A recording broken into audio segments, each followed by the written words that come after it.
Buenas tardes a todos y bienvenidos al Ateneo de Santander. Y en nombre de Manuel Ángel Castañeda, que no puede estar presente y acompañándonos en la tarde de hoy, pues agradecer primero su presencia, segundo la presencia de todos aquellos que nos estén escuchando también vía streaming a través de los canales del Ateneo, y presentarles a la gente que me acompaña en la mesa. Tengo a mi derecha a Francisco Gutiérrez, presidente del Centro de Estudios Montañeses, a Ana Rubio Celemín y a Jesús Ruiz Cobo, autores de la obra que se presenta hoy, que lleva por título Catálogo de Ermitas de Cantabria. Yo soy Fernando García Barredo y les acompaño en calidad de editor de la obra. Quería decirles simplemente dos palabras. Yo coincidí con Ana y con Jesús hace años ya, cuando comenzó su aventura de investigación sobre el terreno y catalogación de diferentes, iba a decir ruinas, pero no, son siempre ruinas, es decir, diferentes monumentos o piezas arquitectónicas de nuestro territorio. Y la primera obra en la que trabajamos juntos fue el volumen que era Antiguos Hospitales de Cantabria. Un gran trabajo que vio la luz hace ya 8 o 9 años, si no me equivoco, y donde daban buena cuenta de todos aquellos edificios en pie o todavía en ruina, o que habían existido y que habían tenido aquel uso pues prácticamente desde el siglo XII o XIII hasta nuestros días, incluyendo hospitales, lazaretos, albergues, y que hoy en día apenas casi ninguno de ellos mantiene el uso original, aunque alguno de ellos todavía pervive como tal. Después, unos años después, volvimos a retomar el proyecto, que ya fue una biología, y aquellos hospitales pasaron a dar pie a un trabajo sobre ventas y antiguos caminos de arrieros. Bueno, con la misma filosofía, muchas horas de camino sobre el territorio de nuestra provincia, investigación, buscando todas las que estaban en pie y las que ya no existían. Y no solo era un trabajo de catalogación, porque también hacía un estudio exhaustivo del origen de las ventas, de qué función tenían en cada momento, de la pertenencia o la importancia o no que daban, pues algunas de ellas ligadas a diferentes entidades religiosas, otras privadas o en manos públicas. Bueno, también para mí fue un trabajo precioso también, y con el cual aprendí muchísimo sobre nuestra región. Y en prepandemia prácticamente cerrábamos la trilogía de esos dos primeros volúmenes con una tercera obra, que era 1001 ermitas en Cantabria, que era también un estudio sobre la importancia de la ermita, más allá de la importancia religiosa o eclesiástica que pudo tener, sino como centro de reunión, centro de reunión y de unión de vecinos, donde se ponían en común diferentes intereses de los vecinos de un núcleo, de una villa, o incluso servía como punto de reunión para diferentes municipios. Y daban también su punto de vista histórico y la evolución que habían tenido tanto ermitas como santuarios, porque en ese volumen aparecían ambos edificios a lo largo de la historia.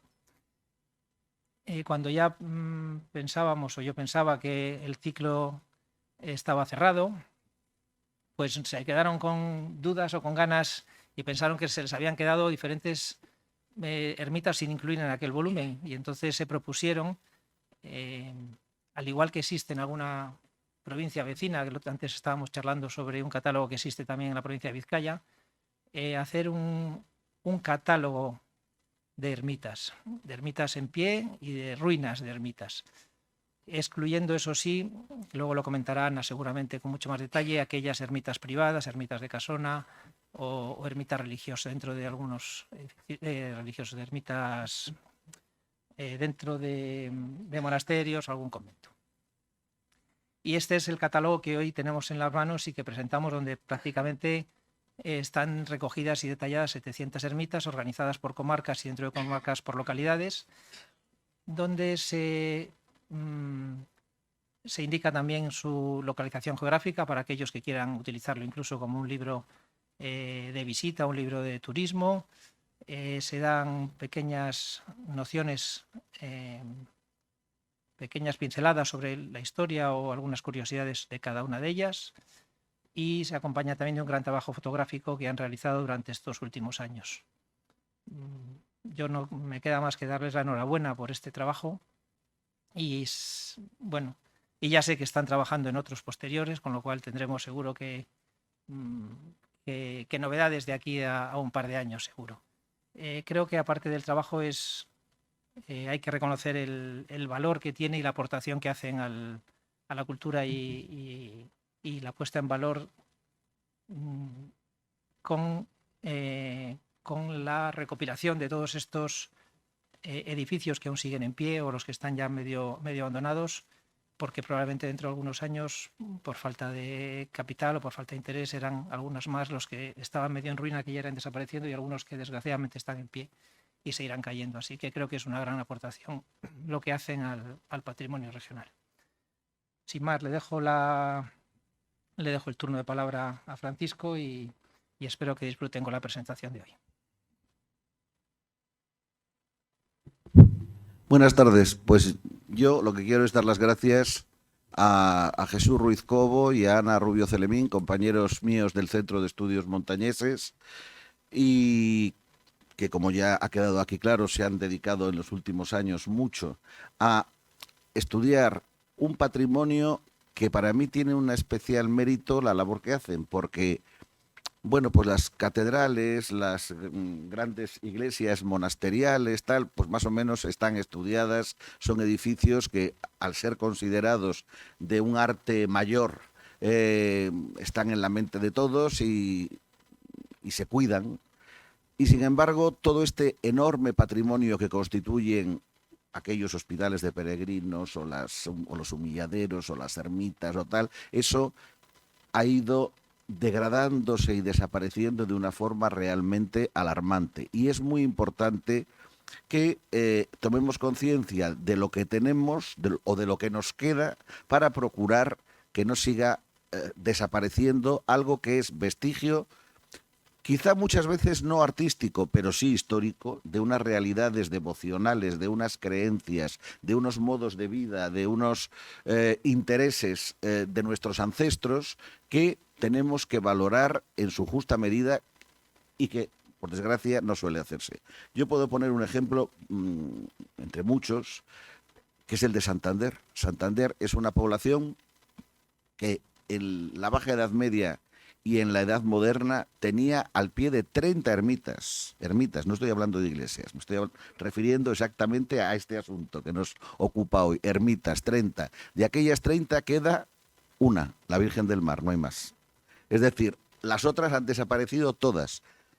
Y además han desaparecido prácticamente en su totalidad en el siglo XIX y en el siglo XX. Quiero decir, en tiempos próximos a nosotros.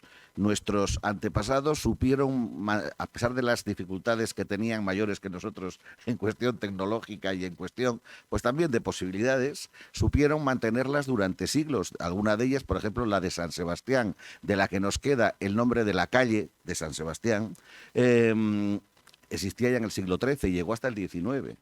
¿Qué decir yo? La ermita de San Andrés, que estuvo en el barrio de Perines y que todavía hay una calle allí que se llama San Andrés en recuerdo de aquella ermita. La de San Martín. Todos hablamos cuando cogemos el autobús camino del Sardinero, en la parada de San Martín. Ahí estaba la ermita de San Martín de la Mar, donde se reunían, o que era la ermita propia del gremio, de la cofradía de pescadores de San Martín de la Mar, los pescadores de Santander, que durante siglos hacían allí sus reuniones. En fin, pues hubo una infinidad de ermitas y todas han desaparecido, incluso alguna de ellas en época tan cercana a nosotros como los años 50 del siglo XX. Concretamente, eso ocurrió con una de las últimas que quedaba, una ermita que la llamaban de San Juan porque fue del patronato de los caballeros hospitalarios de San Juan de Jerusalén, lo que conocemos hoy en día como la Orden de Malta, pero que realmente estaba dedicada a San Bartolomé, estaba en monte. y esa ermita fue desmontada en los años 50. En el Centro de Estudios Montañeses conservamos algunas fotografías de, por ejemplo, de un sepulcro que había y que hoy en día está en el claustro de la Catedral de Santander, que estaba presidiendo en mitad de la nave de aquella ermita. Quiero decir, ha sido mucho lo que hemos perdido en esta población, pero Santander no ha sido un caso único, ni mucho menos. Yo hace años estuve estudiando los libros de fábrica de todas las iglesias de Liébana y de todas las ermitas que yo me encontré a las que subsisten hoy en día, pues la diferencia de número es tremenda. Incluso, para desgracia o para un poco de bochorno del vecindario de algunos sitios, se da el caso que esté recordando yo ahora, por ejemplo, de una ermita que llaman de Santa Cilde, que era de San Acisclo y Santa Victoria. Esa ermita se restauró en 1950. Quedó, vamos a decir, como nueva. Había un párroco por allí, don Amable, que se encargó de que se restaurasen la ermita de Santa Catalina de Piñeres, que subsiste, esta otra y varias más de su parroquia. Bueno, pues hoy en día se encuentra uno con poco más que un montón de piedras. Y dices, ¿cómo es posible que en 80 años esto haya pasado lo que ha pasado? Bueno, pues porque mucha gente que era de la zona y le venía bien piedras para construir en su casa o para hacer alguna obra, iban y se las llevaban. Quiero decir que no existe una sensibilidad suficiente y es muy necesaria. Por eso creo que tenemos una deuda de gratitud con estos señores que me acompañan, porque nos van a ayudar mucho con su obra y concretamente con esta, que es un catálogo, con lo cual podemos ir, como aquel que dice, una por una, viendo pues lo que nos queda, a salvo de lo privado, que ya se ha dicho que no se ha incluido. Aquí hay como 700 ermitas. Luego, si contamos las que no están metidas porque son de otra, imaginaos las que todavía quedan, con lo cual podemos hacernos una idea de las que hubo. Para mí un dolor especial le constituye el de la ermita, que fue, bueno, aquello no era una ermita, se llamaba ermita, pero era una iglesia, de la Nuestra Señora de la Paz en Puente Viesgo, la ermita Virgen de la Paz. Era una ermita que estaba completa, pero que había que trasladarla, y que se emprendió ese traslado. Precisamente fue el Centro de Estudios Montañeses, en el año 1975, por ahí, el que se encargó o el que intentó realizar el traslado. Se desmontó, se llevó a otro emplazamiento las piedras, se empezó a construir, pero aquello se quedó, y por allí andan todavía una magnífica ermita barroca, porque aquella ermita no era ya solamente de interés histórico, era también de gran interés artístico. Tenemos fotografías precisamente cuando el Centro de Estudios Montañeses publicó las actas del 40 aniversario de la celebración del centro. Uno de los capítulos está dedicado a esa ermita y a su traslado, y estaba en pleno traslado. Es verdad que ahí influyó mucho el fallecimiento del que entonces era presidente del centro, Fernando Calderón Gómez de Rueda, que fue el gran impulsor de aquel traslado, junto con María del Carmen González de Echegaray y algún otro, y que la desaparición, además repentina, de este hombre, pues supuso que aquello se frenase y que así se quedase, lo cual es un verdadero dolor, porque era una edificación realmente muy digna de haberse preservado para largo. Creo que todavía quedan allí bastantes piedras. No hace mucho estuve yo hablando con una persona muy vinculada al patrimonio de allí, de Puente Viesgo. Hombre, hay cierta idea. Digo, es que bueno, pues es que haría una falta terminar lo que se empezó y recuperar esa gran ermita. Se conservan incluso postales de ella cuando estaba en su antiguo emplazamiento, y era un pedazo de iglesión, o sea, una iglesia realmente artística, barroca, de gran categoría, etcétera. Bueno, que me estoy extendiendo demasiado y los que tienen que hablar son ellos. Pues muchas gracias por todo ello y adelante, a continuar con la labor.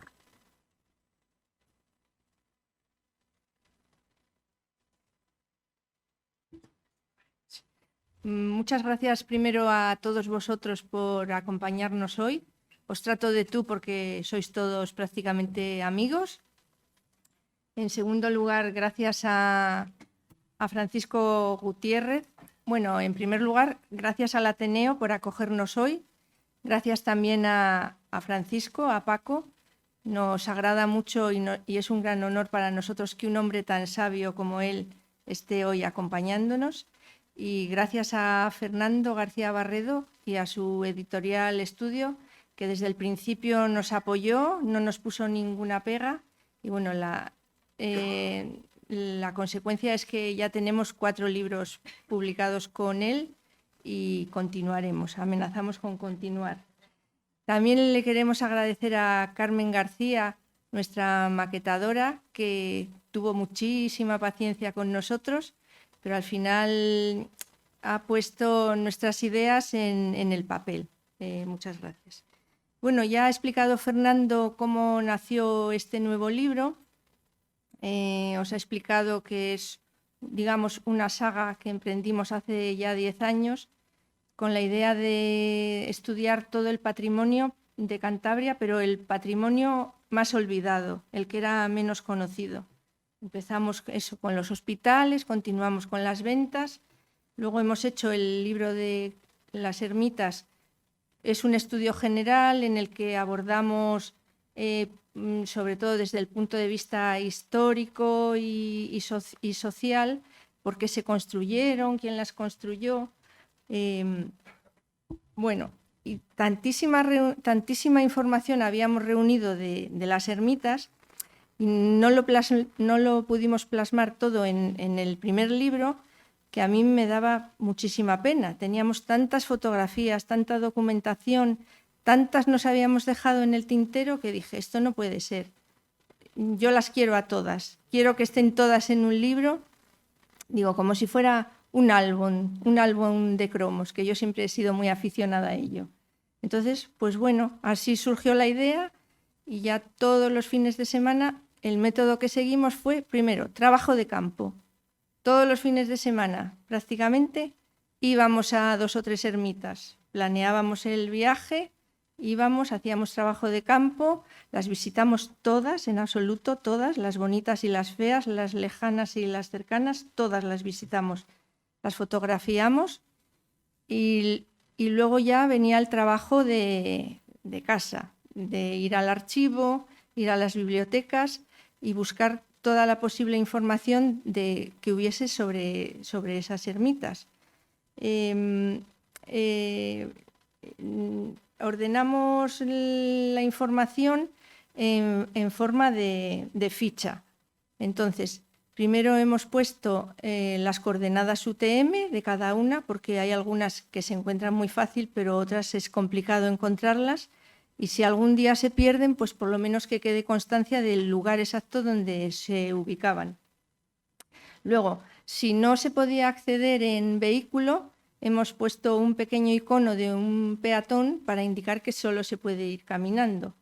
Y luego, como son lugares tan bonitos donde se puede descansar, donde te puedes refugiar de la lluvia o del sol o del viento, pues en los sitios que más nos han gustado a nosotros para poder descansar, hemos puesto un pequeño bocadillo como lugar de descanso. Entonces, bueno, luego en cada ficha hemos puesto al menos una fotografía de cada una. Si está ya un poco derruida, aquí Chuchi se ha encargado de hacer un dibujo reconstruyendo cómo sería la ermita, y luego también hemos puesto un pequeño texto indicando la cronología, el estilo artístico, si hay documentación sobre ella y en qué lugar se encuentra la documentación. Bueno, es, ya te digo, un trabajo súper exhaustivo y, bueno, como yo creo que es ameno de leer y queda ahí la información de todo lo que hemos encontrado de cada una de ellas. Y te paso la palabra. Muy bien. Bueno, yo quiero empezar diciendo lo que es una ermita, el concepto, la idea de lo que es una ermita. Nada, da igual. Una ermita, bueno, como en todo hay jerarquías. Tenemos la basílica, la catedral, la iglesia parroquial, la ermita y el humilladero, ¿no? La iglesia parroquial, ya la conocen, tiene un sacerdote asociado y tiene, pues, como función principal atender a unos feligreses, a una parroquia. Y es allí donde se imparten los sacramentos una vez a la semana, con regularidad, con carácter ordinario, ¿no? En la ermita, pues no hay nada de eso. como decían en los textos antiguos, dice, sin funciones de cura de almas. O sea, las almas están enfermas y pues, se las cura pues, con el bautismo, ¿no? Y pues en una ermita pues, no se bautiza, no tienen pila de bautismal y solo se celebra, se hacen el sacramento de la misa cuando llega la fiesta del patrón. Se abre normalmente una vez al año y ahí asiste todo el pueblo y se hace una fiesta. La ermita, si la iglesia si la iglesia parroquial es de la iglesia, la ermita es del pueblo. En mayor o menor medida, la ermita parte de la gente. Ya veremos luego, las construyen los concejos, las construyen las cofradías, como decía. Y es una especie de protección de la que se dotan los pueblos, como luego comentarán. ¿Y qué estaba diciendo? Pues eso, tenemos la idea clara de lo que es una ermita. En Cantabria tenemos ermitas de todos los periodos, de todos los estilos y todos los periodos, todas las fases cronológicas. Este aparato tarda un poco, desde que le das hasta que eso. Tenemos la suerte en Cantabria de tener una ermita visigoda. Probablemente tengamos más. Probablemente todas las ermitas de Valderredible, las 6 que hay rupestres, que son ermitas excavadas en la roca, como saben ustedes, sean de época visigoda. La cronología de estas ermitas está sujeta, no sé si lo conocerán, ha estado tradicionalmente sujeta a una polémica. Hay una idea generalizada hasta hace pocos años de que eran mozárabes, de que eran influencia, el arco de herradura que presentaban era influencia del mundo árabe y que serían del siglo IX o X. Ahora mismo se está revisando esa teoría y sobre todo a partir de lo que ha aparecido en San Juan de Socueva. Y se sabe que son ermitas visigodas. En San Juan de Socueva hemos tenido la suerte de participar en un proyecto en el que se han hecho 6 dataciones de carbono 14. Concretamente se han sacado de la argamasa con la que enlucieron la ermita una vez excavada y han dado una precisión tremenda, lo que no suele ocurrir en las dataciones de carbono 14, que te sale siempre 1 o 2, te salen de mala manera. En este caso han salido 2 casi iguales, un carbono de ahí y una maderita pequeña, y han salido el 680, entre el 680 y el 720. Eso es cronología visigoda. Ese arco de herradura, que sería un arco de herradura visigodo, que se llaman así, es diferente del arco califal, es otro mundo. Lo que ocurre con estas ermitas, sobre todo con las excavadas en la roca, es que las de Valderredible, es que se ampliaron en época mozárabe, vamos a decir, en el siglo IX, siglo X, fueron ampliándose, porque lo mismo que ocurre en las iglesias hechas en piedra, exentas, son organismos vivos, se levantan en una época, pero luego empiezan a cambiarse, empiezan a ampliarse, y al final no puedes decir de una iglesia, esto es una iglesia románica, puedes decir, esta iglesia tiene muchos elementos románicos o es una iglesia con mucho estilo gótico, pero realmente las iglesias están vivas, han estado vivas a lo largo y las ermitas lo mismo, a lo largo de toda la historia, y son un poco como, ¿cómo se llamaba aquel que tenía así como un poco monstruos de todas las épocas, como Frankenstein, ¿no? Trocitos. Ya, trocitos hechas. Pero bueno, eso les da más encanto, porque puedes reconstruir una ermita mirando los muros, mirando la arqueología de los muros, mirando cada elemento, y cada época tiene como una seña de identidad. Bueno, estoy enrollando mucho. Y esto es Arroyuelos. El segundo estadio, podemos decir, dentro de ya de la Edad Media, en la plena Edad Media, es el estilo prerrománico, que tenemos en Cantabria 2 muy buenas. Está San Román del Moroso y esta de Higuera. Esta tiene como seña de identidad unos característicos canecillos que soportan la cornisa. Tiene un diseño muy bonito. Tiene unas... No lo tenemos aquí, pero... El siguiente ciclo, bien representado ya en Cantabria, tenemos 12 ermitas románicas. Iglesias románicas tenemos muchas más. Pero ermitas, o sea, templos que han quedado relegados a un papel de ermita, románicas tenemos buenas, claras, 12. Y el siguiente momento ya es el gótico. Estas iglesias, tanto las románicas como las góticas, realmente cuando se levantaron no era para ser ermitas, quedaron relegadas. Alrededor de ellas siempre aparecen necrópolis de lajas, o sea, cementerios, y te indican que fueron las iglesias parroquiales de las localidades donde están levantadas. Pero luego, en época barroca, normalmente se hicieron unas iglesias más grandes en el pueblo, normalmente ya en el centro del pueblo, y ellas quedaron relegadas a un segundo papel y se llevaron la pila bautismal y quedaron así un poco como ermitas. Esta es una ermita gótica muy buena, está en ruinas. El momento álgido de las ermitas es el barroco, es el siglo XVII, en el que nosotros hemos hecho unas estadísticas y tal. Se levantan pues, como el 70% de las ermitas de Cantabria. Está muy vinculado, como luego comentará Ana, a los brotes de peste que sufrió Cantabria a finales del siglo XVI, y la sociedad tardó en reaccionar y levantaban ermitas, sobre todo dedicadas a San Roque, San Bartolomé, que les protegieran de la peste. Y sobre todo pone en efecto, yo creo, un poco de decir, joder, los de Llueva se han hecho una ermita a San Roque y nosotros no tenemos en Secadura. ¿Qué pasa? A ver si va a venir para acá la peste.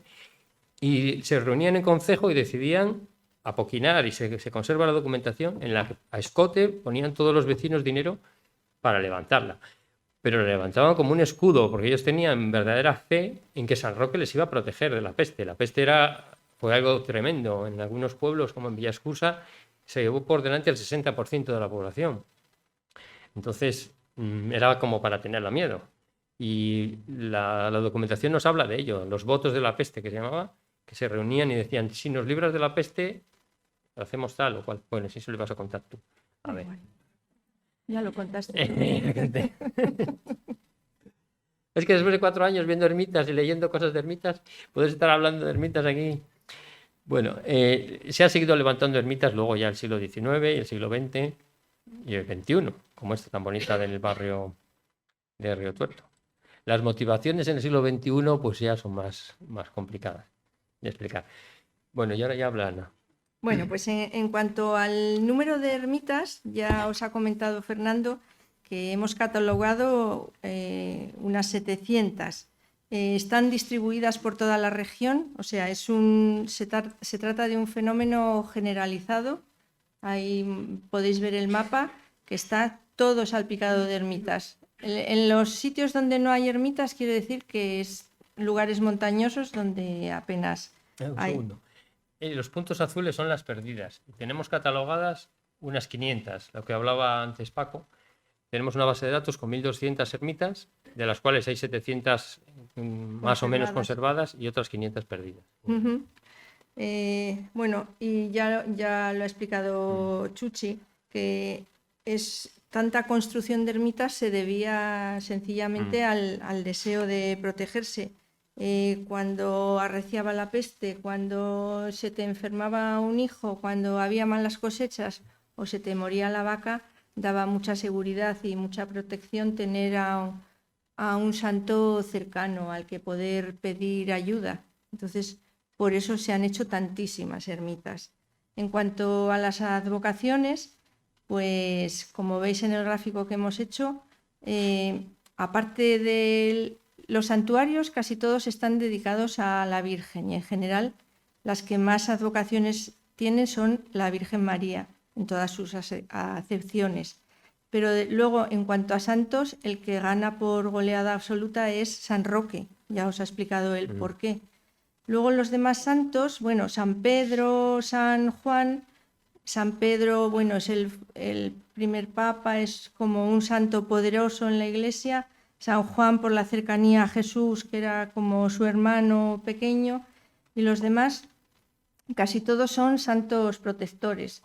San Miguel era protector, San Bartolomé. En muchas zonas de Cantabria, en vez de haber ermitas de San Roque que protegían contra la peste, se ha sustituido por San Bartolomé. Y bueno, San Antonio, y todos sabemos que es como el santo que sirve para todo. San Antonio te puede librar de cualquier cosa. Es de los mejores. Vamos a ver qué era. Bueno, aquí tenemos a San Roque. A ver si sale. Un San Roque muy guapo que hay en la ermita de Santibáñez. Y pasan las demás.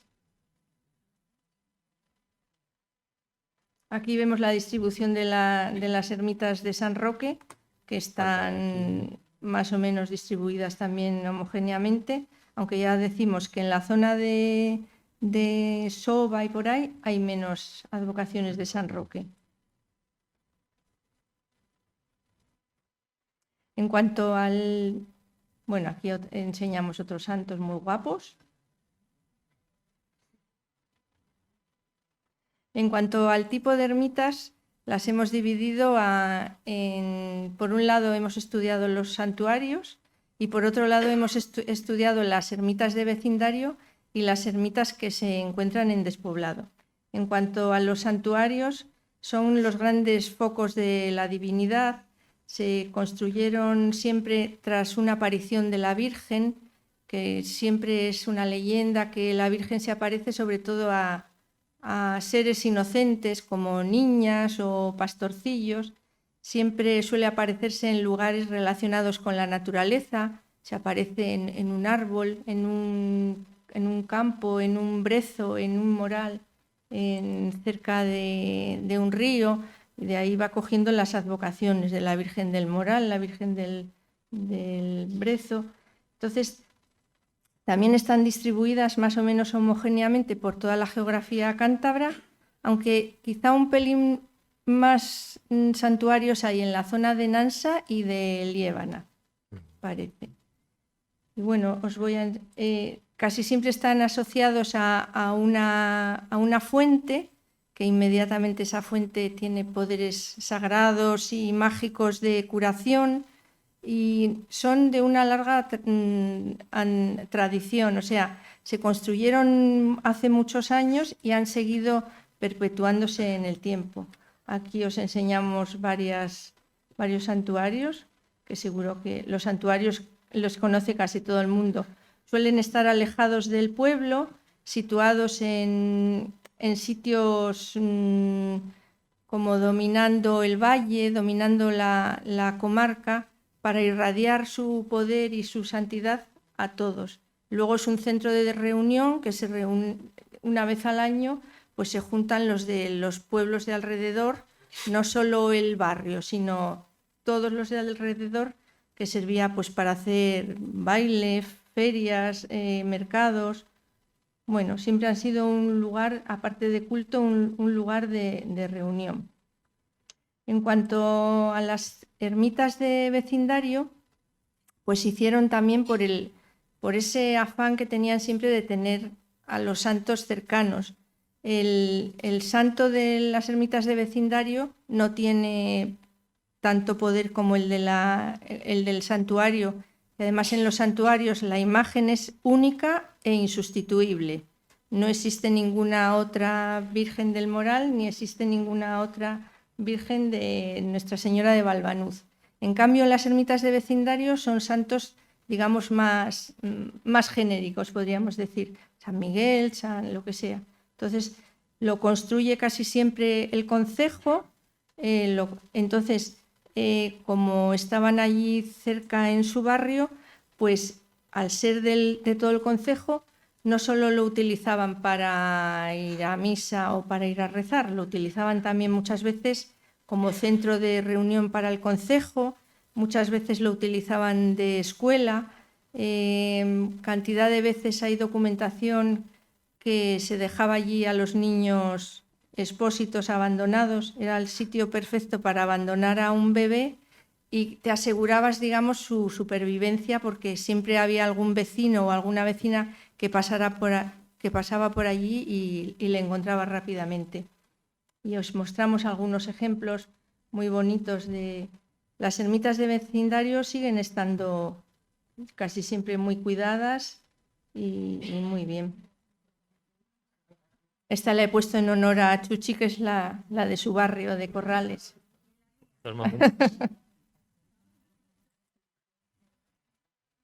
Siempre se han usado las ermitas del vecindario para los niños ir a comer pipas y ir a fumar o ir a charlar en un día de lluvia bajo el pórtico. Esas tenemos muchas. Sí.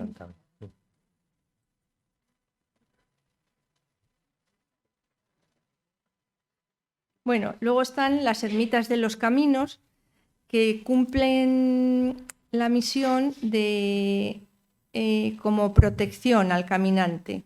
Entre pueblo y pueblo, antiguamente los caminos eran algo peligrosos. Si te pillaba una tormenta o te pillaba la nieve, te asegurabas poniendo una ermita que casi siempre eran de tipo humilladero abierto, con un sitio donde guarecerte, hacer un lugar de descanso, un alto en el camino. Si se te venía la noche encima, podías pasar allí la noche tranquilamente. Muchas están en caminos que ya se han perdido. Entonces ahora parece que están en mitad del bosque, pero no, eran de un camino antiguo que ahora ya se ha perdido. La verdad es que casi siempre están en lugares como de hadas, sitios muy bonitos.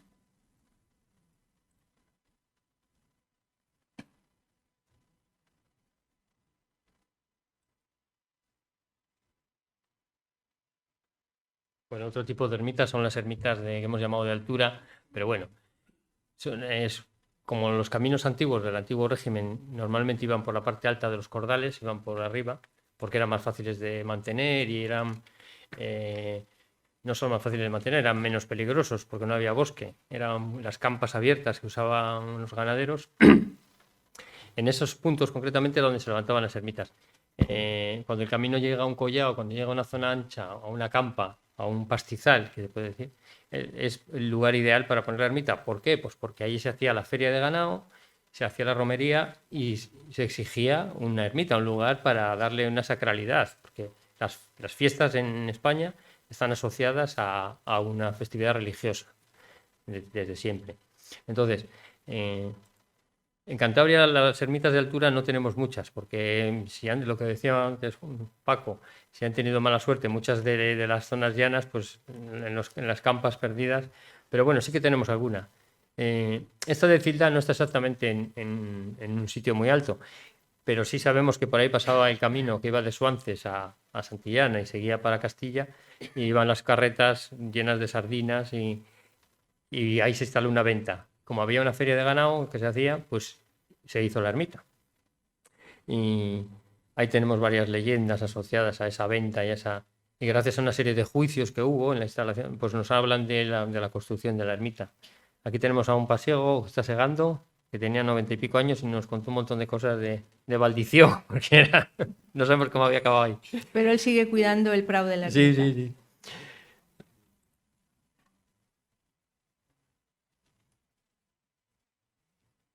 Un tipo bueno, esta es muy conocida, que en clave. Esta es la ermita, en origen era la ermita de San Pedro, luego ya se convirtió en la ermita de la Salud por decisión del concejo. Sí, tiraron la que estaba antes. Sí, porque es un sitio que carga mucho la nieve y pues cada 2 por 3 la tenían que rehacer y ya la han hecho firme. Y un tipo de ermita también que encontramos en los puertos es las ermitas asociadas a los antiguos hospitales. De eso les hemos dedicado más espacio en el libro de los hospitales. Eran ermitas por lo mismo, ofrecían un lugar de refugio al caminante y estaban pues eso, asociadas al hospital. Y de esas no tenemos ahora mismo ya ninguna. En las ermitas de altura había una ermita, por ejemplo, en donde nace el río Magdalena, en Luena. Ahí había una ermita que estaba dedicada a la Magdalena y se perdió. Nosotros hemos visto todavía las piedras. Es complicado localizar, pero no la hemos recogido aquí porque son solo 4 piedrucas, pues ese dio nombre a todo al río. En el puerto del Escudo había otra. En San Roque de San Pedro del Romeral, en un puerto pequeño también, hay otra. San Vicente del Pombo, en San Vicente, al lado del Mesón del Pombo, en un cordal que es donde iba el camino antiguo del Escudo, también está el mesón, la venta, y a un tiro de fusil estaban las ruinas, que las hemos localizado nosotros todavía, y todavía se ve la planta y pues, se ve que ha sido ermita, pero ya no queda nada. En Pozazal estaba San Bartolomé, en San Glorio, el puerto de San Glorio le da el nombre a otra ermita, que también hemos localizado. Es que hemos hecho mucho trabajo de campo, pero que luego no lo hemos podido poner aquí porque, claro, están ya todas así. Porque Fernando son- nos deja sacar piedras, dice que mejor que muchas piedras, ¿no? Que no.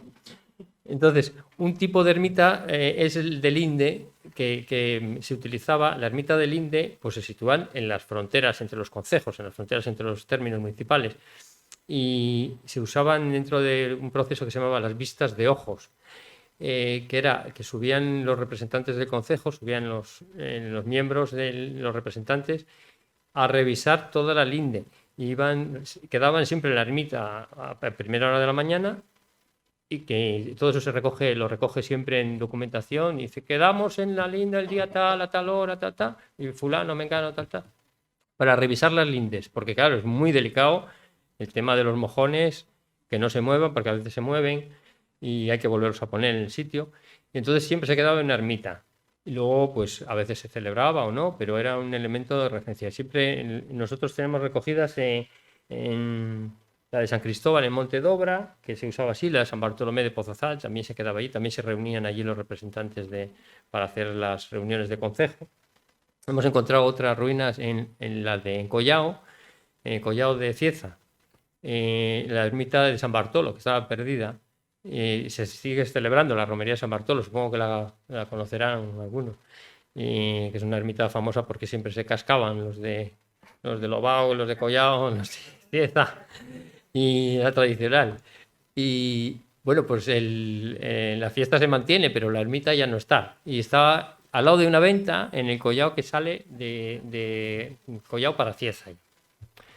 Y en el siguiente, el mismo camino que va a Reynosa, en el siguiente collao, en el sitio de Piedrahíta, hay otra ruina, que es lo mismo. Está en el alto y está justo en la divisoria, entre Pedredo y Cieza.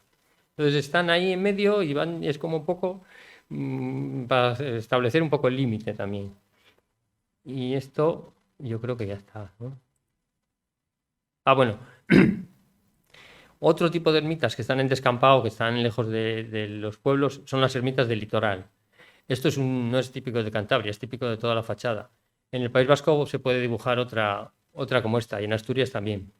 Lo que ocurre, como les pasa igual que a nosotros, que muchas están perdidas. Son unas pocas piedras en un acantilado, que el sitio se llama San Miguel o San Martín, y aquí pues tenemos unas cuantas todavía, algunas perdidas.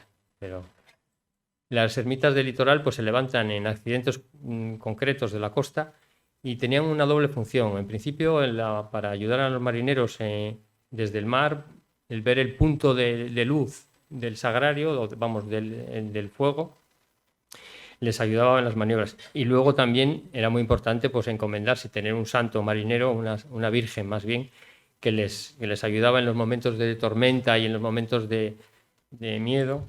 Tener ahí por ejemplo, en la de Comillas, que sale ahora, los marineros era tradición que subieran, de la que pasaban, subían a la ermita y rezaban un Padre Nuestro antes de salir a la mar. Entonces, la mejor forma de entender esto de las ermitas faro, que llamo yo, las ermitas del litoral, es un documento que hay de aquí, de Santander, de una ermita que estaba en el faro, en la punta del Pico del Gallo, o sea, donde está el faro de Santander, justo en el mismo sitio, en el que un vecino de Santander, de Cueto concretamente, regala unas viñas y dice, para que con el alquiler de esta viña, el vecino que viva allí en la ermita haga fuego los días convenientes para ayuda de los marineros en los momentos de temporal. Entonces, de alguna forma ellos tendrían un sistema para hacer fuego o que lo protegido, como por ejemplo en esta de Santa Catalina, yo creo que se ha conservado en San Vicente de la Barquera, porque era algo, a ver, esta estructura anexa que tiene aquí no es la torre, porque es maciza. Y aquí arriba yo creo que tendría una plataforma. Esta es una ermita del siglo XV que está en la costa de San Vicente de la Barquera, ¿verdad? Ujú. Y yo creo que aquí hacían fuego o de alguna forma tenían alguna luz para ayudar. Desde aquí, si te pones aquí, ves 3 faros, vamos, 2 faros y 2 atalayas. Y se ve desde el mar. Un sitio estratégico, sí. Sí, se ve desde el mar toda la... Entonces, la pena es que varias de estas ermitas, como una que había aquí en San Pedro, se ha perdido y bueno. Pero bueno, muchas se conservan. Por ejemplo, esta que os decía antes, de Santa Lucía de Comillas. Esa se ve perfectamente también desde la playa. Por ejemplo, este es un tramo de de costa que hay por la zona, pues eso, para que vean todas las que había. Y todas tú puedes, si vas en barco y te imaginas por la noche en el siglo XVII o siglo XVI, toda la costa a oscuras y podrías ir viendo te va indicando dónde está el cabo de tal y esa es la cuestión. Bueno, otra clase de ermitas que hemos investigado son las ermitas de camposanto o de cementerio.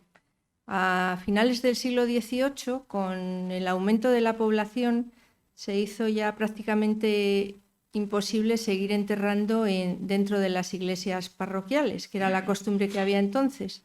Entonces las autoridades, con las ideas racionalistas que hubo a finales del XVIII, empezaron a emitir normas, por ejemplo, una de 1787 de Carlos III, en la que se prohibía seguir enterrando dentro de las parroquiales, sobre todo por cuestiones de salud, porque ya estaban saturadas. Entonces lo que dijeron es que se tenían que empezar a construir cementerios en las afueras de las localidades. Lo que pasa que como la gente tenía la costumbre de enterrar a sus seres queridos en un lugar sagrado, no querían, los cementerios que se construían nuevos, no querían enterrarles allí. Y entonces Carlos IV tuvo que volver a emitir otra normativa en la que se decía que, aparte de recomendarse, daban varias instrucciones cómo debía de ser el cementerio, reuniendo las distancias a la localidad y tal.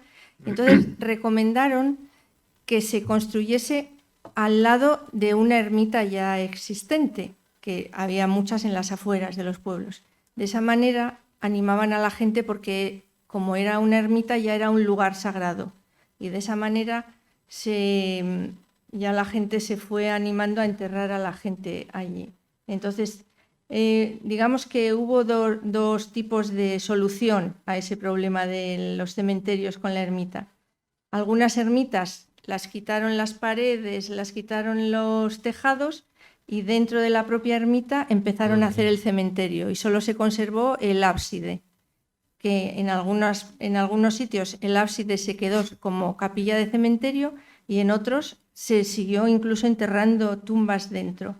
Y otras lo que decidieron fue sencillamente conservar la ermita y hacer el cementerio al lado, y ya teníamos solucionado el problema del lugar sagrado. Y de estas se conservan en Cantabria pues unas 40 o así. Y bueno, las ermitas que hemos estudiado en general no presentan demasiados problemas de conservación, las que están todavía.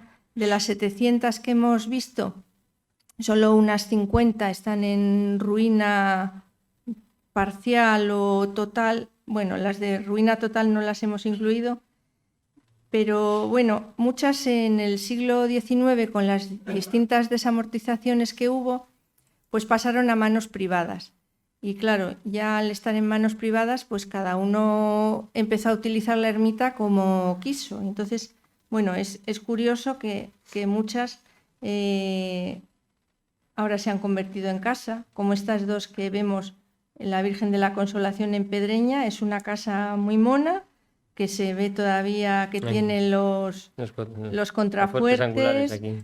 Por el otro lado está la puerta, que es totalmente de ermita. Y la de... Una señora muy maja, sí, muy agradable. La Inmaculada Concepción de Obeso también es la ermita tal cual, lo único que han añadido pues el tendal y bueno. Luego es curioso, esta por ejemplo, que ahora es un bar. Bar San Roque. Yo es el único bar que conozco que tenga espadaña y campana, pero ahí está.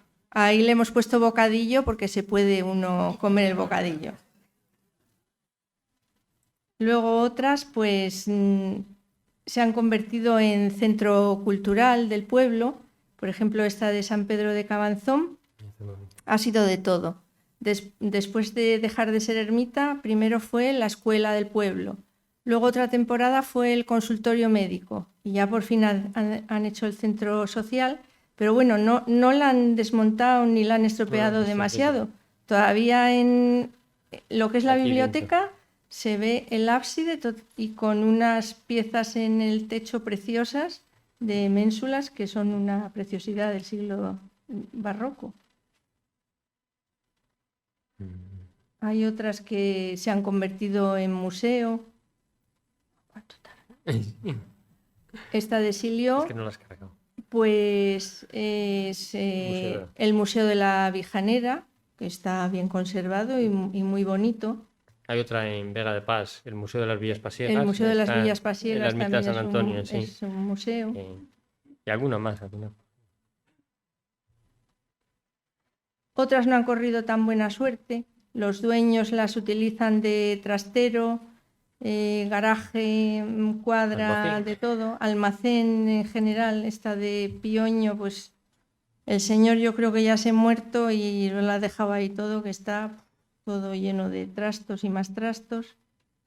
Pero bueno, otras, por ejemplo, las han consolidado. Esta de San Julián de Liendo, gracias al ayuntamiento y a un grupo de voluntarios del Instituto Sautuola, pues se ha conseguido rehabilitar y es un lugar precioso para ir allí a pasar el día, muy bonito. En San Nicolás de Noja, pues también, bueno, es una ruina digna, que por lo menos no se va a seguir deteriorando. Otras, por ejemplo, es curioso que dentro se ha hecho ahora un huerto. Entonces la señora tiene sus limones También muy baja, y sí. sus lechugas y tal. Es solo la pared lo que se conserva. Y es curioso que esta ermita de San Vicente haya dado nombre a todo el monte al pico San Vicente, sí. que está allí cerca de Encima Ramales. de Ramales, sí.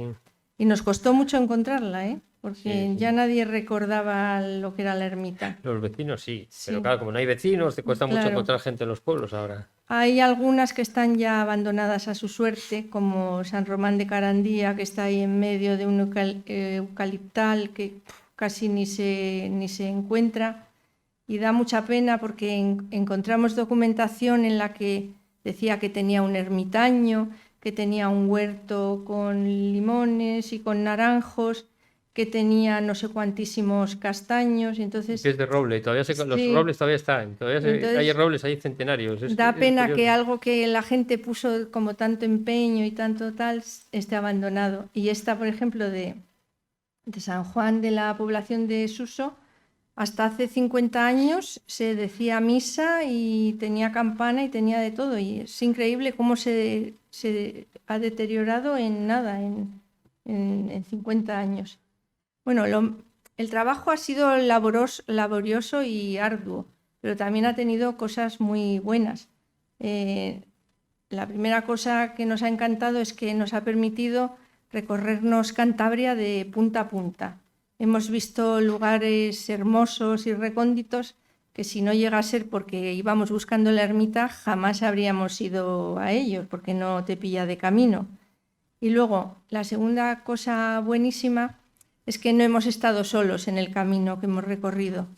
Hemos tenido, por ejemplo, a Enrique Campuzano, que nos ayudó mucho, nos ha hecho el prólogo, nos dio un listado de ermitas que tenía él, que había hecho un trabajo para el obispado. Entonces no hemos estado solos en el camino, nos han acompañado. Nosotros hemos liado a toda la familia a ver las ermitas y las iglesias. Nos han acompañado nuestros padres, nos han acompañado nuestros hermanos. Tenemos muchos hermanos. Sí. Además, para elegir. Nuestros hijos. Ahí merendando, es lo propio. Bueno, estábamos en el Prado. Nuestros sí. hijos también. Y sobre todo no quiero olvidarme de los vecinos de todos los barrios y de todos los pueblos, que cuando andábamos perdidos ellos nos ayudaron a encontrar la ermita. Y yo tengo especial cariño a las señoras que tienen la llave. Son las que lo limpian, son las que cuidan la ermita, son las verdaderas guardianas de las ermitas. Ellas son las que conservan este patrimonio que hemos heredado de nuestros antepasados y que esperemos que por su valor histórico y por su valor artístico no se pierda, que San Roque les proteja a todos. Muchas gracias.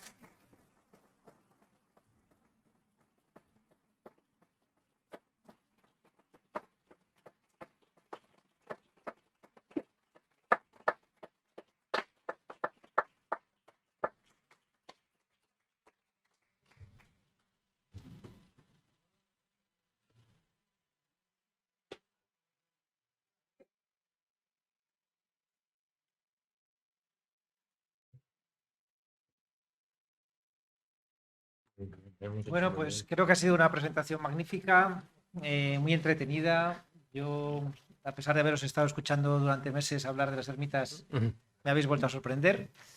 Y no sé si alguien, nos queda todavía a lo mejor 5 o 10 minutos que podíamos utilizar de... Ya veo que hay... Adelante. Bueno, a mí me parece que habéis hecho siempre un trabajo fantástico recorriendo Cantabria de cabo a cabo para todos estos libros que habéis hecho.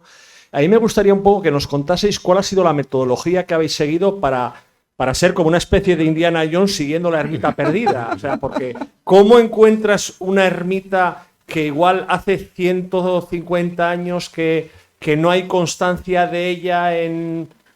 O sea, ¿cómo llegáis a localizar todas estas ermitas y cómo llegáis a la conclusión de que no hay otras o de que no se os ha saltado alguna? Que nos comentéis un poco esa metodología que habéis seguido. Pues un sistema, bueno, hay muchas vías, ya sabes tú que tú también estás en estas líderes. Hay un sistema muy bueno, es la toponimia fina, la toponimia de detalle. Ahora hay muchos medios en internet, sobre todo Mapas Cantabria, buscas el padrón, buscas el nombre de la finca casi, y eso no suele fallar. Por ejemplo, de San Bartolo que hablaba antes, hay un documento antiguo, claro, todo es combinado, tienes que tener documentación. Dice, está en el sitio de la Esprilla o el sitio de la Espina. O tal. Entonces buscas la Espina alrededor de tal y localizas una finca que todavía se llama así, o 2 o 3. Entonces ya vas allí y, hombre, las ermitas tienen la buena costumbre de asentarse en sitios concretos, o sea, en collado, no están ahí en mitad del monte, aunque a veces sí. Y la toponimia es un documento, es algo fundamental. Luego, es verdad, la gente mayor de los pueblos todavía a veces te ayuda, pero, por ejemplo, la de que hemos hablado de San Vicente, nos lo dijo un señoruco mayor y fuimos y hablamos con los propietarios ahora y tal. Y es verdad que hay varios sistemas, pero yo creo que la toponimia y hablar con la gente, combinado siempre con el estudio de los documentos, que eso lo hace Ana. Sí, por ejemplo, primero estuvimos mirando en el archivo diocesano, está muy bien, está en internet, al alcance de todo el mundo. Solo hay que tener paciencia y muchas horas y muchas tardes sentada en el ordenador. Y miras todas las parroquias, documentación de la ermita de San Roque, de San Miguel, de San no sé qué, de tal. Entonces, haces un listado y luego buscas. ¿Sigue existiendo? Ya no existe. Madoz también. ¿Dónde está? Luego hemos mirado el diccionario Madoz entero a ver qué ermitas había. ¿Qué más sistemas hemos utilizado? No sé, a veces tenemos en esa base de datos que os decía los que... catálogos que ya están hechos de Sí, distintos municipios, les hemos vaciado todos. O sea, es una tarea de muchas La base de cosas. datos la hicimos al principio y teníamos 1270, pero luego perdidas muchísimas. Y luego te ibas encontrando que de las perdidas, que las dabas por desaparecidas, tenías Todavía la D de estaban. desaparecida, le has tenido que cambiar porque quedan ruinas. Y ha habido que rehacerlas, sí. Pero muchas, la verdad es que sí, están en estado. Y luego la red de amigos que también nos han acompañado, sí. que se me ha olvidado nombrarles, ahora que me acuerdo con los nervios. Hemos tenido a Paco Brera, que cada vez que iba de excursión nos decía alguna ermita, a Javier Gómez, a Maite Sánchez de Gurtubay y sus amigos de Ascajén, que todo el día nos whatsappeaban y nos decían, esta ermita, la otra, la de mi pueblo, la de acá. ¿Qué más gente? Pedro Gómez, un montón de gente que siempre nos ayudaba. Y Javi también, sí. Que eso, y siempre ya te digo, que nunca hemos estado solos en el camino. Yo diría también una cosa. Me ha parecido estupenda la clasificación que habéis hecho en distintos tipos de ermitas. Pero yo añadiría uno más que, claro, ya casi no quedan. Pero sobre todo en Liébana hubo muchas ermitas procedentes de monasterios medievales, o sea, monasterios que dejaron de serlo. Es que en Líbana el fenómeno de la creación de monasterios fue enorme en la Alta Edad Media, y hubo muchos. Pero claro, la mayor parte de ellos fueron pasando a depender de otros más importantes y fueron desapareciendo como tales, pero sí que quedaron ermitas Sí, sí. que habían sido pues la capilla de aquel monasterio. Lo que ocurre es que sí que ciertamente de esas ya casi no ha llegado casi ninguna a nosotros. Algunas Pero no. en la documentación todavía del 18, por ejemplo, sí que se ve, pues por ejemplo, que recuerdo yo ahora, pues Santa Cristina de Torices. Había habido en la Edad Media un monasterio que daba una ermita que a finales del 18 manda el visitador que la imagen de la santa la lleven a la parroquia porque la ermita ya se va a paseo.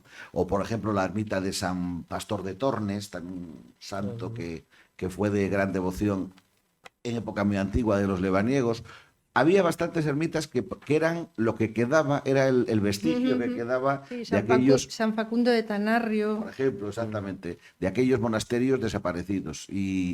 Y claro, por lo menos en Líbana sí que era un grupo bastante considerable. En otras zonas de Cantabria, pues la verdad es que no lo sé, pero por allí sí que las hubo. La desaparición de algunas ermitas también es un fenómeno, de algunas es antiguo no desaparecieron apenas en siglos anteriores al XIX, pero algunas sí. Por ejemplo, que recuerdo yo ahora, el santuario de la Virgen de Castropeña, que era un santuario de mucha devoción en Pendes, creo que era.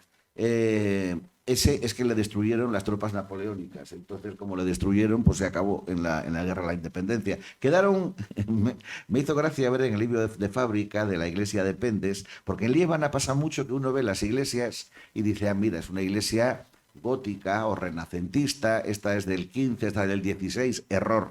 Muchísimas son del 19. Lo que pasa es que están hechas de retales. De retales. Sí. En Líbano pasaba una cosa, que era que las iglesias generalmente estaban muy lejos del pueblo. Sí, es verdad. En una zona donde nieva, que se mata, y en invierno casi era imposible ir a la iglesia. De tal manera que los obispos, cuando venían de León, aquellos pertenecían a León la mayoría, cuando iban de visita en la Edad Moderna, decían que tiren la iglesia y hagan una nueva en mitad del pueblo.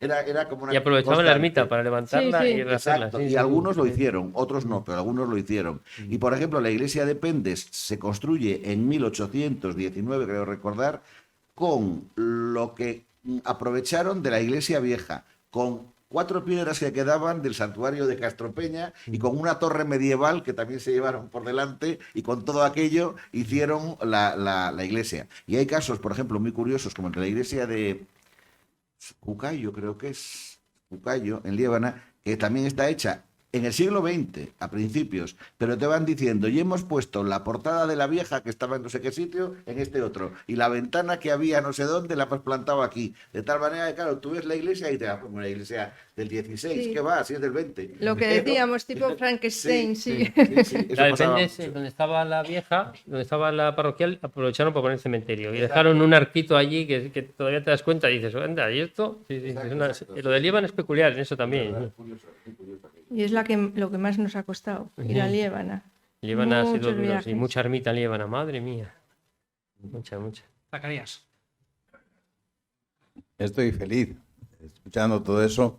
Y yo voy a hacer una observación. Yo soy de Aguriezo, y conozco todas las ermitas. Entonces, todas las ermitas, la mayoría de ellas están en una orientación este-oeste. Pero hay cantidad de ermitas que no guardan ese orden.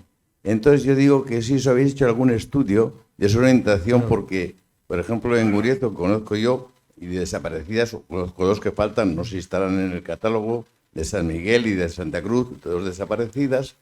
Después la ermita de San Antonio de Llaguno, pues no guarda la orientación.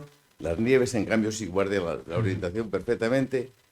Y después hay una ermita que, si no la tenéis en cuenta, que se llama de San Lorenzo, que está en los bajos de la Maza de San Vicente de la Maza, y es preciosa. Y fue sede de una sociedad ganadera que se llamaba La Concordia. De gran importancia, quiere decir que se celebraron allí.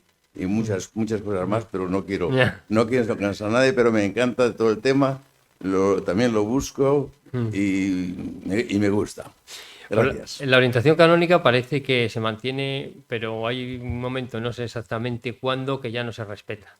Yo creo que a partir de la Edad Moderna, en la Edad Media siempre Sí, se sí, sí, respetaba. yo creo que en el 17 pero también. ya en la Edad Pero en Moderna, el 18 ya hacían un poco, como era una ermita, pues lo hacían un poco que por les cuadrara conveniencia. bien el Ujú. prau que tenían y También ya hay está. casas que se reconvirtieron, sobre todo en Líbana, casas normales que se reconvirtieron en ermita. Se le puso la espadaña y dijo, aquí funda el matrimonio tal, la ermita de San José, porque mi marido se llama José y yo siempre he sido muy devoto, y la hacen a partir de una cuadra o tal, la arreglan y... O sea que hay varias cuestiones ahí que entran en juego, pero la orientación canónica sí es válida al principio, en las primeras obras.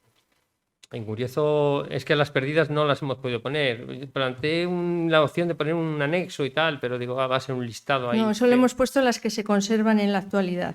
Igual hacemos una página de internet y... No, en internet ponemos una cosa de estas. El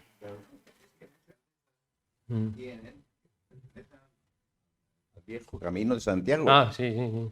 Por ejemplo, el San Miguel en Guriezo, ese fue el hospital de peregrinos y hay una documentación inmensa, tremenda, Sí. de la iglesia de San Miguel y los restos han estado hasta hace poco tiempo todavía, que es en la parte del barrio de Río Seco, de la Sí. Pesa, el Dagua, ahí es donde está el San Miguel y pertenecían al Camino de Santiago. Y después en San Mamés, pero esa sí guarda el orden, en Lugarejos, también está Esa sí la tengo. Esa está. en el Camino de Santiago, Esa que está, es muy sí. bonita. Sí, sí, esas están, sí.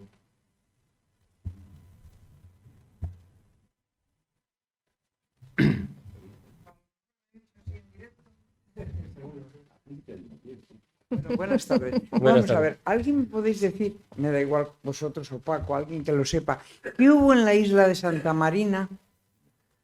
Bueno, pues igual Paco sabe más, pues, probablemente. Yo lo que sé es que se cita una ermita previa en la isla. Y hay una solicitud, es un fenómeno que ocurre en el siglo XVI, XV, XVI, al menos 6 veces lo tengo yo controlado. Una ermita preexistente y unos monjes de otro monasterio, de un monasterio preexistente, que piden permiso al Papa o al Papa normalmente para establecerse allí, para retirarse del mundo en oración, y eso es es uno de los casos. Está en Monteano, bueno, ya digo, en varios más. Y en el caso de la ermita de Santa Marina, era un sitio retirado, no era una isla, según las fuentes era una península, península. se podía entrar andando, y nada más hacerse el monasterio de Corbán, que también se hizo en una ermita previa, se retiraron en una ermita preexistente, pues pidieron permiso y se fueron a la isla y se establecieron allí. Yo he mandado a un amigo que tiene barco y estuvo mirando y dijo que no encontró nada allí, que no queda nada, pero me gustaría ir a verlo. Sí. Como no tenemos barca, no hemos podido ir. Es que duró poco, el monasterio de Santa Duró poco, Marina sí, sí. Duró poco, porque claro, coincidió que prácticamente al mismo tiempo la orden de los Jerónimos, que entonces estaba emergiendo, y era una orden exclusivamente española, ibérica. O sea, Jerónimos nada más que había en España y Portugal, no fuera no. Entonces, 2 grupos pidieron fundar casi simultáneamente. Uno eran 5 caballeros que habían decidido, nobles que habían estado luchando por ahí y tal, y que habían decidido hacer vida eremítica en torno a la ermita de Corbán, de Santa Catalina, y hicieron allí, bueno, pues una especie de cenobio bajo la regla jerónima, y al mismo tiempo Fray Pedro de Oznayo, que le dio por pedir fundar en Santa Marina, que aquello era de él, aquella ermita. Se les dio permiso, pero en cuanto hubo un ¿cómo se llama? Un capítulo de la orden, dijeron, son 2 monasterios que están pegados, esto no tiene sentido. Entonces decidieron que se pasaran todos a Santa Marina y que Corbán se quedase de granja, de granjería del monasterio. Pero ¿qué pasó? Que a los pocos años, meses, dijeron los monjes que esto no puede ser. Esto es muy complicado. Que nos llevan las olas. Cada vez que llueve pasan las olas por encima del monasterio. Esto es horroroso, es un frío espantoso, una humedad terrible. Y entonces, en el siguiente capítulo, que fue en Lupiana, que tuvieron los Jerónimos, decidieron al revés. Que la comunidad Vamos pasara para a allá. Corbán y que Santa Marina se quedase de granja. Sin embargo, el fundador Se se quedó. quedó allí y allí murió. Y le enterraron años allí. después. Sí, sí, Él sí. siguió allí. La lápida se conservó allí en la ermita mucho tiempo hasta que la trasladaron. La lápida Sí, de, sí, sí. A Corbán. del señor que se conserva. Sí, sí. ¿sí? Sí, sí, es un Tenemos fotos, sí. caso curioso. Aquí hubo varias ermitas también, como lo que contabais antes, que era muy interesante, de litoral. En Santander, ni una sola ermita estaba dentro de la villa, dentro del casco de la villa, estaban todas fuera. Pero la mayoría estaban por la costa, efectivamente, que tenían esa misión, aparte de tal, en la costa. Por ejemplo, en la península de la Magdalena había dos, la de la Magdalena y la de Santa Lucía. Poco más acá, en la punta que todavía llaman algunos pescadores de San Marcos, estaba la ermita de San Marcos. O sea, eran ermitas que iban sobre peñascos, un poco más acá todavía, la de San Martín, y en un islote la de San Mamés, o sea, con un puentecito que la unía a la de San Martín. Muchas ermitas estaban justamente al borde, en el litoral. Es un caso curioso que cuando en el siglo XVII, 1617, por ahí, viene el príncipe de Gales, el futuro Carlos I de Inglaterra, que acabó decapitado, vino de incógnito a España porque quería conocer a la infanta María, para ver si se casaba con ella, hermana de Felipe IV, y fue a la corte. Claro, cuando el padre se entera de que el hijo se ha venido para acá sin séquito y sin nada, y no puede ser, entonces le manda un séquito que desembarca en Santander para ir a Madrid. Y en ese séquito venía un noble, Richard Wine, que decide escribir todo lo que iba pasando en aquel itinerario. Y él está unos cuantos días en Santander y dice: todo el día están haciendo procesiones a las ermitas de las que tienen multitud. Dice, están todas fuera, están por los campos. Y dice, y ponen mucho más énfasis y mucha más cosa en eso que en la misa de los domingos. Y yo, extrañado, les pregunté, bueno, ¿y por qué ustedes dan más importancia a la fiesta de un santo, de todos los santos que tienen tal, que a la misa del domingo? Y dice, hombre, es muy sencillo, porque domingos hay muchos en el año y la fiesta del santo solo hay un día. Entonces ellos, claro, era San Juan, pues iban a la ermita de San Juan. Era San Andrés, iban a la de San Andrés, con procesión, con pendones, estandartes, no sé qué, tal. Iban peregrinando de ermita. Eran los eventos de la época, Eso claro. Eso es, sí, sí.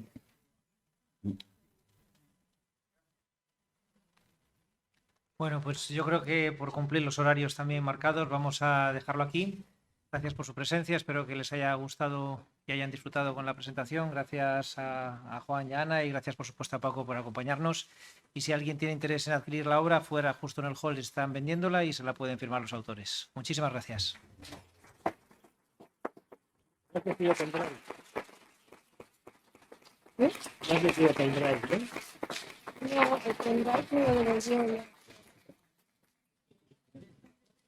Bueno, pues Bueno, muchas gracias, felicidades Paco. otra vez. Nada.